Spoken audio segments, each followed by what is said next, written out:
오늘 이 말씀은 이스라엘이 블레셋과의 전쟁에서 큰 승리를 거두고 난 후에 미스바와 센 사이에 기념비를 세우게 됩니다. 그리고 그 기념비 이름을 에벤 에셀이라고 명칭한 사건을 기록하고 있어요. 여기서 기념비 이름인 에벤 에셀의 뜻은 하나님께서 여기까지 우리를 도우셨다라는 의미를 가지고 있습니다. 자, 그럼 왜 이런 기념비를 세운 걸까요? 그냥 큰 승리를 거뒀으면 그걸로 끝날 수도 있는데 왜 그러면 기념비를 세우고 그 기념비 이름을 에벤 에셀, 하나님이 여기까지 우리를 도우셨다라고 하는 그 이름을 붙인 걸까요? 그것은 기억하라는 겁니다. 잊지 말라는 것이죠. 우리가 블레셋과의 전쟁에서 이기고 승리할 수 있었던 것은 전적으로 하나님이 우리를 도우셨기 때문이다. 이것을 절대로 잊어서는 안 된다. 이거 반드시 기억해야 된다. 이걸 기억하게 하도록 하기 위해서 기념비를 세웠다는 거죠. 오늘 우리도 한 해 동안 또 지금까지 살아온 날들을 정리해 볼 때 내 삶에도 에베네셀, 하나님이 여기까지 나를 도우셨구나. 이렇게 여러분들 정의할 수 있습니까? 정의할 수 있지요? 네, 에베네셀의 하나님이 바로 우리의 하나님이고 나의 하나님이신 겁니다. 그렇다면 우리도 기억해야죠. 여기까지 우리를 도우신 하나님, 에베네셀의 하나님을 우리는 항상 기억하고 살아가야 되는 거예요. 이게 연말에 우리가 송구영신을 앞두고서 이때만 한번 딱 생각을 하는 것이 아니라 매일매일이 우리는 에베네셀의 삶인 것입니다. 우리가 항상 그것을 기억해야 되는 것이고 내 삶 속에서 항상 기념하며 살아가야 되는 것이죠. 그래야 우리는 살아온 날들을 아름답게 주님 안에서 정리할 수가 있고 보다 나은 미래를 준비할 수 있는 것입니다. 우리에게는 많든 적든 여러 가지 자산이 있어요. 여러분 건강하십니까? 네, 건강하셔야죠. 건강하지 못하면 이 찬양대에 설 수 없습니다. 지금 내가 심한 독감에 걸렸다, 몸살이 났다, 이 자리에 올 수 있겠습니까? 건강해야 하나님 주시는 은사를 가지고 예배 가운데 하나님을 찬양할 수 있는 거죠. 우리가 세상에 나가서 일을 할 때도 마찬가지입니다. 내 육체에 병이 들면 밖에 나가서 일을 할 수가 없어요. 그래서 이 건강의 자산이라고 하는 것은 굉장히 중요한 거죠. 여러분 금년에도 건강하셨지만 내년에도 건강하시기 바랍니다. 그리고 두 번째는 부동산이나 금융자산과 같이 이 물질적 자산, 이것이 많건 적건 간에 어쨌든 간에 우리에게 이 물질적 자산이 있어야 가족을 부양할 수가 있잖아요. 우리가 또 사랑구실을 할 수 있지 않습니까? 우리가 살다 보면 먹고 사는 문제뿐만이 아니라 이것저것 챙겨야 될 것들이 얼마나 많아요. 이 사랑구실하고 살아가려면 물질적 자산도 있어야죠. 여러분 2024년에도 여러분들의 가정에 물질적 자산이 더 늘어나길 바랍니다. 더 충만해지기를 바랍니다. 네, 아멘 안 하시는 분들은 그냥 그렇게 사시면 되고, 네, 아멘 하시는 분들만 더 풍성해지기를 바랍니다. 셋째는 가치관, 지식, 재능, 경험과 같은 정신적 자산이죠.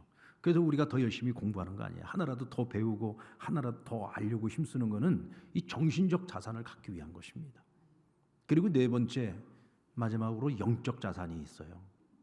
여러분 이 영적인 자산은요 하늘로부터 오는 것입니다. 하나님께로부터 오는 것이죠. 하나님께로부터 오는 도우심, 하나님께로부터 오는 축복입니다. 그런데 이 영적 자산은 모든 사람이 다 가질 수 있는 것이 아니에요.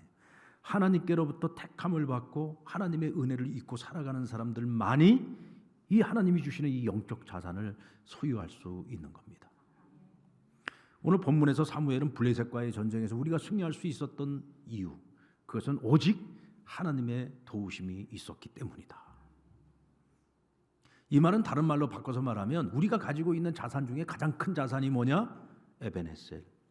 여기까지 도우시는 하나님의 그 힘, 하나님의 능력, 하나님의 함께하심, 하나님의 일하심, 이것이 우리에게 있어서 가장 큰 자산이라는 거예요.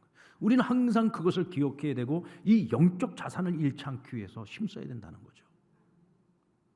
실제로 에베네셀의 이 사건이 있기 20년 전에 이스라엘 백성들은 미스바에 모였던 일이 있습니다. 그때도 블레셋과의 전쟁을 위해서 모였어요. 근데 여러분 그 전쟁에서 이스라엘은 20년 전에 큰 참패를 맛보게 됩니다. 심지어는 여호와의 법궤를 모시고 나갔다가 그 법궤를 블레셋 사람들에게 빼앗기는 수치와 수모를 당하게 되죠. 그런데 여러분 20년이 지나고 이 미스바에 다시 모인 이스라엘 백성들은 블레셋과의 전쟁에서 큰 승리를 거두게 되었단 말이에요. 여러분 같은 대적을 상대하는 것입니다. 같은 장소에서 모였습니다. 그런데 왜 이런 전혀 다른 결과가 나타났을까요? 20년 전에 미스바에 모였던 이스라엘 백성들은요, 영적 자산이 밑바닥이었습니다. 바닥을 드러냈어요. 당시에 이스라엘을 지도하고 있던 제사장들이 누굽니까? 홈리와 비느하스라고 하는 엘리 제사장의 대제사장의 두 아들이었어요. 그들이 전쟁터를 나가면서 이스라엘 백성들을 이끌었는데 그들은 여러분 우리가 잘 아는 것처럼 제사장인데도 불구하고 그들은 타락한 제사장이었습니다. 그러다 보니까 그들 밑에 지도하에 있었던 이스라엘 백성들이 어떤 상태였겠어요? 영적으로 아주 무지한 상태였어요. 그러니까 전쟁터에 나가면서 여호와의 법궤를 모시고 나가면서 이 법궤를 모시고 나가면 하나님이 우리를 저 원수 블레셋의 손에서 우리를 건져내시지 않겠느냐. 그리고는 여호와의 법궤를 모시고 나갔어. 그런데 여러분 그들이 하나님을 경외하는 백성이었습니까? 형식적인 제사, 하나님을 섬기면서도 우상을 동시에 겸하여 섬기는 그런 백성들이 영적으로 완전히 밑바닥을 다 드러내고 있는 그런 상태였단 말이죠. 그런데도 여호와의 법궤를 모셔가면 우리가 이길 수 있다. 하나님 우리를 건져내신다. 여러분 여호와의 법궤가 무슨 부적입니까? 그러니까 하나님께서 그 이스라엘 백성들에게 등을 돌려버리신 거예요. 하나님이 함께하지 않는데 어떻게 이스라엘이 블레셋을 이길 수가 있었겠어요? 그런데 여러분 20년 후에는 어떤 일이 생겨요? 당시에 이스라엘 백성들을 지도하고 있던 선지자 사무엘은 이스라엘의 영적인 각성과 영적 부흥 운동을 일으켰어요. 백성들이 하나님을 다시 사모하기 시작한 겁니다. 다시 말해서 이 시기에는 영적인 자산이 충만했던 겁니다. 그러니까 하나님께서 그 백성들을 딱 붙드셔가지고 큰 승리를 거두게 하신 겁니다. 여러분 영적 자산은 바로 우리의 영적 자산은 에베네셀의 하나님이십니다. 하나님께서 우리를 도와주셔야 되는 거예요. 하나님께서 내 편이 되어 도와주시면 물리치지 못할 적이 없는 겁니다. 극복하지 못하는 환난이 없는 거죠. 여러분 에베네셀의 가치, 영적 자산의 가치는 우리에게 무엇을 보장해 줄까요? 그 첫 번째는 승리를 보장해 줍니다. 자, 우리 10절 말씀을 같이 한번 읽어볼까요? 시작. 사무엘이 번제를 드릴 때에 블레셋 사람이 이스라엘과 싸우려고 가까이 오매 그날에 여호와께서 블레셋 사람에게 큰 우레를 발하여 그들을 어지럽게 하시니 그들이 이스라엘 앞에 패하니라. 하나님께서 도우시니까 이렇게 힘들이지 않고 승리할 수 있는 겁니다. 이런 승리가 처음이 아니잖아요. 여러분 가나안 정복 전쟁 시에 가장 첫 번째 전쟁이 뭐였어요? 여리고성 전투 아닙니까? 이 여리고성을 넘지 못하면은요 이스라엘은 가나안 땅으로 한 걸음도 더 나아갈 수가 없어요. 근데 이 성은 아주 크고 견고한 성이었습니다. 얼마나 두려웠겠습니까? 이 첫 번째 전쟁을 이기지 못하면 그 다음으로 나아갈 수가 없는 거예요. 근데 여러분 그 성이 어떻게 무너졌어요? 하나님께서 지시해 주신 성 무너뜨리는 방법이 그냥 빙빙 도는 거였어요. 그냥 성곽을 도는 겁니다. 그리고 나팔을 붑니다. 소리를 질렀습니다. 그랬더니 그 견고한 성이 그냥 와르르 무너져 버린 거예요. 여러분 이성으로 이해가 됩니까? 나 이게 이성으로 너무 잘 이해가 됩니다 하시는 분은 그 머리가 좀 이상한 겁니다. 이게 어떻게 이성으로 이해가 돼요? 도무지 이해가 안 되죠. 그런데 전능하신 하나님께서 함께 하시고 그 하나님의 명령 앞에 순종했을 때 그 성읍이 무너져 버린 거예요. 그리고는 큰 승리를 거둔 겁니다. 여러분 성경에 보면 구약 시대에 이런 전쟁에서의 이런 기적과 같은 승리를 한두 번 경험한 게 아니잖아요. 얼마나 많은 전쟁에서 경험을 했습니까? 그러니까 이스라엘은 모든 전쟁에서 하나님이 함께할 때와 하나님이 함께하지 않을 때의 그 전쟁의 결과는 완전히 극과 극을 이루었다는 거죠. 그리고 하나님의 도우심은 확실한 보호를 보장합니다. 우리 시편 23편 4절 말씀을 같이 한번 읽겠습니다. 시작. 내가 사망의 음침한 골짜기를 걸을지라도 해를 두려워하지 않는 것은 여호와께서 나와 함께 하심이라. 주의 지팡이와 막대기가 나를 안위하시나이다. 하나님께서 나와 함께 하시니까 사망의 음침한 골짜기를 다닐지라도 내가 두려워하지 않아. 혹시라도 내가 해를 당하지 않을까 두려워하지 않아요. 왜? 하나님 나와 함께 하시니까. 이사야 43장 2절 말씀 우리 같이 읽겠습니다. 시작. 내가 물 가운데로 지날 때에 내가 너와 함께 할 것이라. 강을 건널 때에 물이 너를 침몰치 못할 것이며 내가 불 가운데로 다닐 때에 타지도 아니할 것이요 불꽃이 너를 사르지도 못하리라. 할렐루야.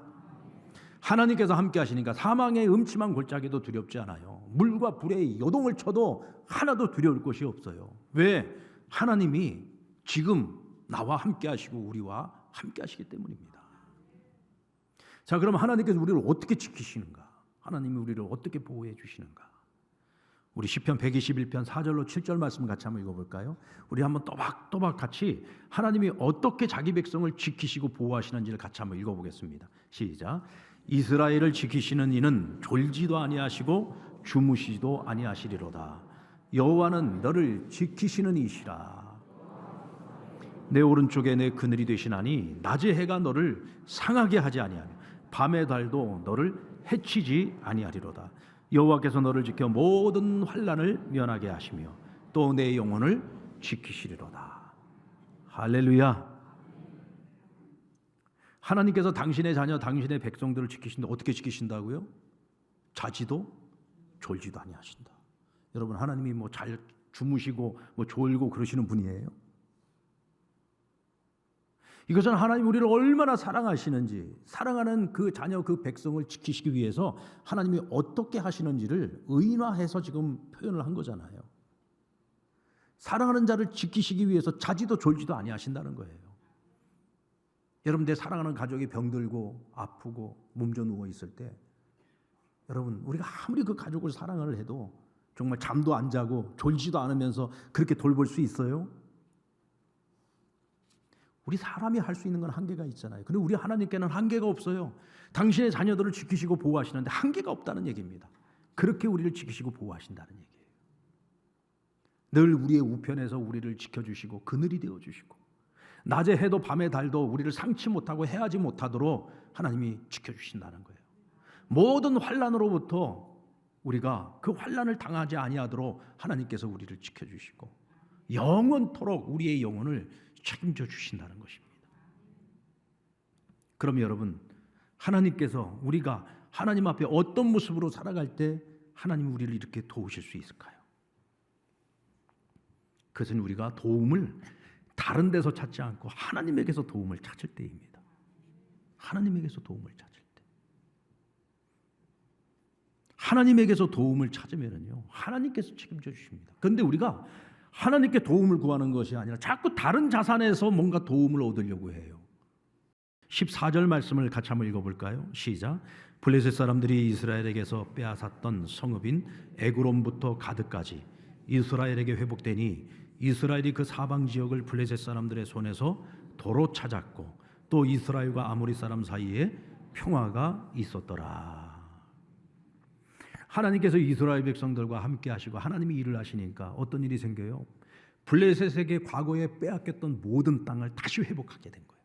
다시 다 되찾았어요. 에그론부터 가드까지. 여러분, 하나님이 도와주시면은요, 망했던 집안이 다시 일어날 수 있습니다. 아멘. 완전히 무너졌던 집안이 다시 일어설 수 있는 거예요. 하나님이 도와주시면은요, 무너졌던 나라, 망가졌던 나라, 아예 사라져 버렸던 나라도 다시 일어설 수 있어요. 그것을 여러분 우리 이스라엘 역사를 통해서 배우지 않았습니까? 바벨론에게 멸망했던 유다 왕국을 생각해 보세요. 예루살렘은 완전히 황무지가 되어버렸습니다. 나라 이름 자체가 사라져 버렸어요. 모든 백성들은 다 전 세계로 다 흩어져 버렸습니다. 그런데도 여러분, 하나님이 하시니까 나라와 나라 사이에 개입하시고 하나님이 새로운 나라를 일으켜 세워가지고 바벨론을 멸망시키고 70년 만에 결국 하나님이 약속하신 대로 유다 백성들이 다시 돌아오게 만드시잖아요. 다시 나라를 재건하도록 만드시지 않습니까? 여러분, 망했던 나라도 하나님이 하시면 다시 일어설 수가 있습니다. 깨어졌던 인간관계도 하나님이 함께 하시면 회복될 수 있어요. 깨어졌던 부부관계도 회복될 수 있고요. 부모와 자식관계도 해결될 수 있고요. 이웃과의 관계도 회복될 수 있고요. 그 어떤 공동체, 깨졌던 공동체도 다시 회복시킬 수 있는 것입니다. 내 힘으로 해결할 수 없는 문제를 자꾸 다른 자산을 갖고 해결하려고 하면 안 돼요. 하나님의 도우심이 이 영적 자산을 통해서만 우리가 승부를 걸 수 있는 겁니다. 그리고 하나님의 도우심으로 평화를 회복하게 됩니다. 자, 그렇다면 여러분, 우리가 어떻게 해야 에베네셀의 하나님, 그 하나님의 도우심을 받을 수 있을까요?